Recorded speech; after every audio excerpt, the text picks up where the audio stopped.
আমি যখন পার্লামেন্টে ঢুকলাম, সর্বপ্রথম, জীবনে তো আর যাই নাই কোনোদিন, ঢুকলাম, ঢুকে দেখি অধিকাংশ লোক ঢুকছেন রুকুর হালতে আর বেরোচ্ছেন রুকুর হালতে। কারণটা কি আমি বুঝলাম না, বিষয়টা কি, এরকম করে কেন? পরে একজনকে জিজ্ঞেস করলাম যে বিষয়টা কি। তারা বললেন যেভাবে রুলস অফ প্রসিডিওর এটা লেখা আছে, এরকম করে মাথা নিচু করে ঢুকতে হয়। কোথায় আছে? আমি রুলস অফ প্রসিডিওর নিলাম, দেখলাম তার ভিতরে সত্যি সত্যি লেখা আছে, article number 263, rules of procedure, যে বই দিয়ে, যে বিধান দিয়ে সংসদ চলে, এর ভিতরে পরিষ্কারভাবে লেখা রয়েছে সংসদ সদস্যগণ এই হাউসের ভিতরে প্রবেশ করাকালীন এবং বহির্গমনকালীন স্পিকারকে সম্মান জানাবার জন্য মাথা নিচু করে ঢুকবেন আর বেরোবেন। আমি বিষয়টা জেনে নিলাম এবং কথা, পার্লামেন্ট এমন একটা জায়গা যেখানে কথা বলতে চাইলেই বলা যায় না।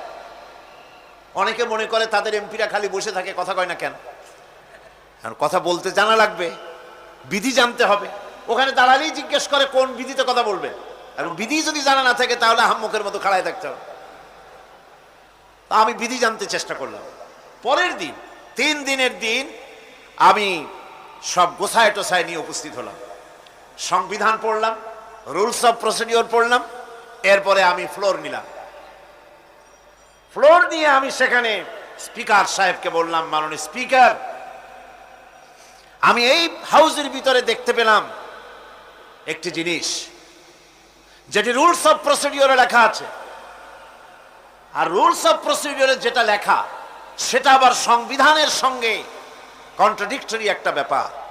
সংবিধানে বলা হয়েছে আল্লাহর উপর ঈমান এবং আস্থাই হবে গোটা জাতির লক্ষ্য। তো যেখানে আল্লাহর উপর ঈমান এবং আস্থার কথা বলা হয়েছে, সেইখানে আল্লাহর নির্দেশের খেলাপ করা হচ্ছে।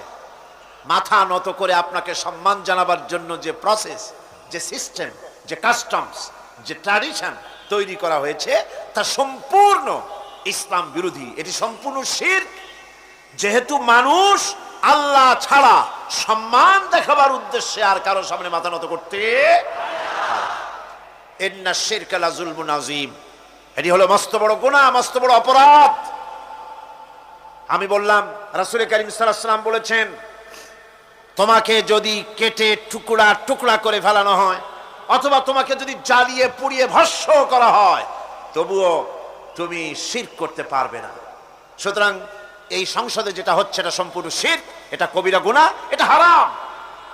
এটাকে রুলস অফ প্রসিডিওর থেকে উঠিয়ে দেওয়ার জন্য, এটা বন্ধ করার জন্য আপনার প্রতি আমি আবেদন জানাচ্ছি। আমি আমার বলা শেষ করলাম, ওয়ামা আলাইনা ইল্লাল বালাগ। যদি এটি কার্যকরী করা না হয়, তাহলে আপনি এবং সংসদে যারা আছেন, যারা এটা আমল করবেন, কিয়ামতের দিন অবশ্যই আল্লাহর দরবারে আসামি হবেন। স্পিকার সাহেব, আমি অবাক হলাম, আমাদের সুশিক্ষিত স্পিকার, তিনি ডানে বায়ে কারো চেহারার দিকে তাকান নাই, কারো চোখের ইঙ্গিতে কথা বলার চেষ্টা করেননি। আমার বক্তব্য কোরআনের বক্তব্য, কথা তো আমার না, কথা কোরআনের। কোরআনের বক্তব্য তার হৃদয় স্পর্শ করেছে।